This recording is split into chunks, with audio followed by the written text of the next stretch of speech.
Well, in the first video, I showed how to wire and take apart the solar light and put into my shadow box to get it to light up when the lights go out. Most of it went together really easy. It's nothing hard to do, and it's just a cool little project that I've been wanting to do for a long time now. And it just went together well, and I was very pleased with how it went. And the rest of it went together very well. And let's get into how I finished it up from this point. The first thing I did was texture the plastic just using liquid cement and then a toothbrush just to get some like a stucco effect on the plastic. And I looked at MiniArt's website for some ideas, and I wanted to do this awning, and I used stretch sprue to make the little poles. I also used MiniArt's building as an example of kind of the idea of what I wanted. Then the rest was just done with some plastic for some of the designs and graphics that I just used that they had. I couldn't find them, so I had to use them right from the website. The rest of it went together very well, and here's some angles. But I put it together just to get a test, and I've got everything together. Then I went to the figure, which is the MiniArt figure, and I actually on the internet found the photo that had the guy that they used for their model kit. So I started to assemble the figure, get him ready to go. It's a decent figure. As I said, with some of MiniArt's plastic, if they would just upgrade their plastic, it would look a lot better. So then I wanted him to hold a flag, and I put that together using just very thin styrene sheet and a little piece of plastic handle there. So that was done, and I just sprayed him with Mr. Surfacer.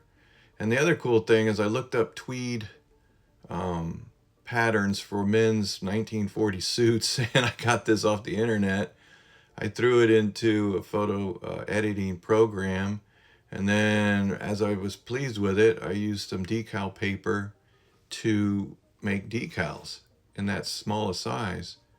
Once the decals are made, I spray them with dull coat, and then I used a decal flattening solution. Microsol is what I have, and I just kind of paint that on first, and then I just cut the decals to where I thought would fit the best, just kind of doing a little bit of measurements on his leg and stuff. And the decals slide off the paper very fast with water. It was interesting. And I just started putting them on various sections of his pants, and then obviously his jacket later, and just carefully maneuvered them into position, and then set them with the microsol even some more afterwards. And the excess, once they dried and work hard, I could trim them away with a hobby knife.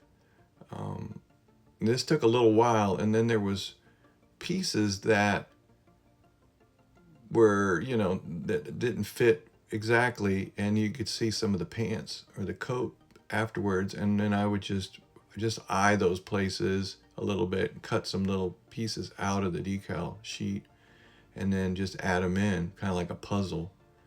And this worked out really, really well. I'm going to try to do this with other projects, other applications. Well, now that I've started it, they came out so well that I didn't even have to do any painting over it. Just once it was complete, the figure was complete, I just oversprayed it with dull coat, flat finish, matte varnish, whatever you want to use.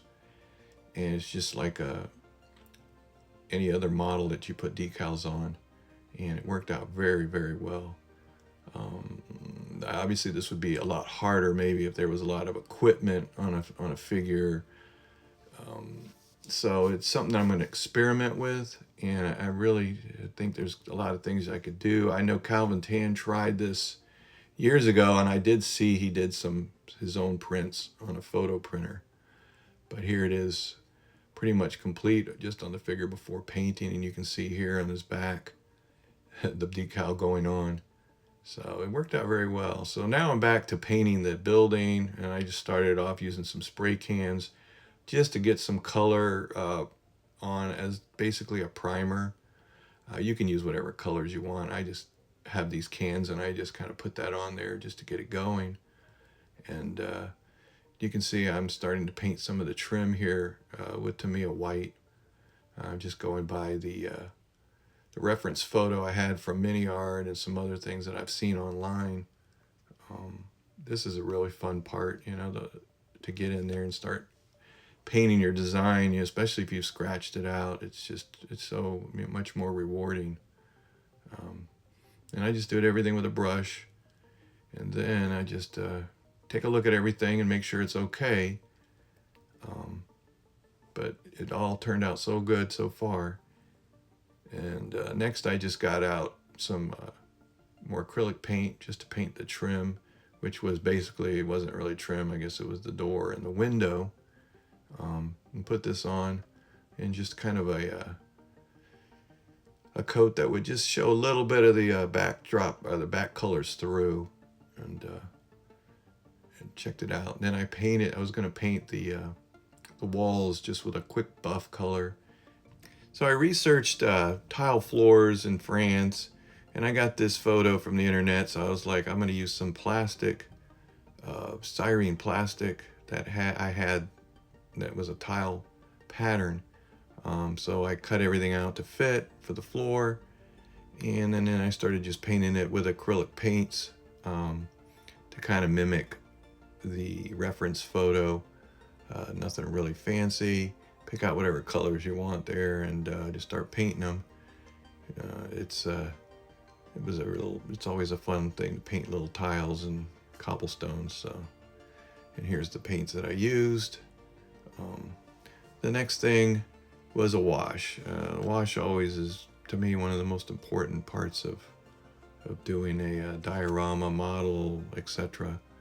It just starts bringing out every little detail, and you can fill in the cracks that you miss, and it kind of just hides your mistakes in some ways as well. So it was burnt umber paint with just turpenoid, and I just mix everything in a little cup like that, little container with a burnt umber paint in it, and that way I can control how much I want in each area, or I could put more turpenoid as I go. I made some more graphics out of a decal, and I was able to add these in the sections that I put them for the poster sign. Trying to add more color and just interest into the scene. And once again, like I said, I made these decals using the decal sheet, and it worked out very well. So it was on to the awning, which I made a decal for that, and that went pretty well. Everything fit on there, and later on I painted just kind of the trim around it as far as the awning goes. And the sign over the door and window, I just printed on paper, and I attached it with white glue. And once again, the graphics I just grabbed from the internet. I think this kit is, the Mini Art kit's not available, so I stole their graphics. So thank you, Mini Art, for leaving it up there. Of course, if you have the original kit, your graphics are going to be a little bit sharper and better. But I went ahead and used these. I thought they were usable. And I just put them down with, like I said, white glue here, and positioned everything, and it turned out pretty well. I was pretty pleased with it as far as that goes. And then the next step is putting on the front piece that says restaurant. I just made out of paper, printed it out, cut it all out, put it on, and then the menu. shrunk it to size, put it on, and then the glass for the windows is just clear acetate. On to painting the figures. The rest of the figure I painted using acrylic paints. It was pretty easy. It's an easy figure to do. And then I went out and looked for some flowers at the craft store, and they had some small flowers for dioramas, and I just picked out a bunch there and cut them and placed them in with tweezers using just some PVA glue to hold them in there. And then I got some acrylic dark yellow paint just to make some of the leaves on the plant look like they're older. All right, here's the final scene, all completed as far as I'm going to go with it. It was really just a fun thing to do. I wanted to get out of the way. It's something that I'd been thinking about for a long time. When I'd look at the solar lights in my backyard stuck in the ground, and they were only $4.99, and I kept thinking, man, I could do something with these things. And I thought about this, and I had that shadow box, as I had said, and I just did it. I wanted to just get this thing out of the way. I did it. So it was a really fun project, as I said. The other cool thing was the decals on the figure, which really came out so cool looking. I'm really pleased with this, and I'm going to start trying this on some other projects. Camouflage, boxes, who knows what, but I'm going to use it. The whole scene just came together pretty easy. It was, like I said, something I wanted to do to put in that box. The flowers was, was something I kept thinking about for this scene, in France and down in town in the city setting here with the restaurant, cafe, etc. So, based on, like I said earlier, the mini art building that I couldn't find anymore, which that was fine. I wanted to scratch my own. So yeah, and then right here the menu is another interesting piece. But just making the decals and printing out my own stuff was just fun. And you can show that you can really do a lot more stuff these days. And let's put this into the box. So I've made it so it just fits exactly perfect.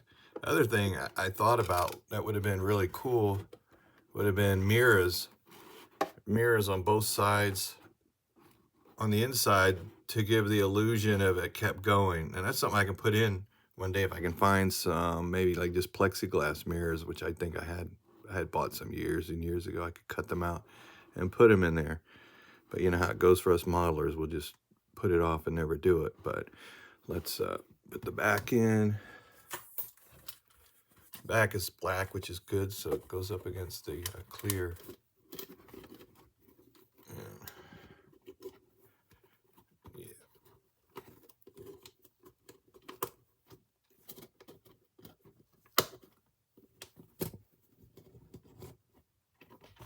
There it is.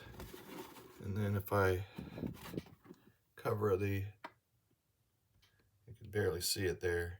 What I'll do is turn out the light, and there you have it. So there you go. A lighted shadow box will go on when you turn the lights out in your room that it's in. So the solar panel soaks up the energy and is ready to go. I just put this over my LED lamp, and it charged it right up in no time. So I think it'll last about an hour or so. So it's enough to be a nice conversation piece and something cool. So that being said, thanks again for everybody for watching. Please share the video to show others maybe they could use this in an application they're working on. And thanks again, and stay tuned for more content.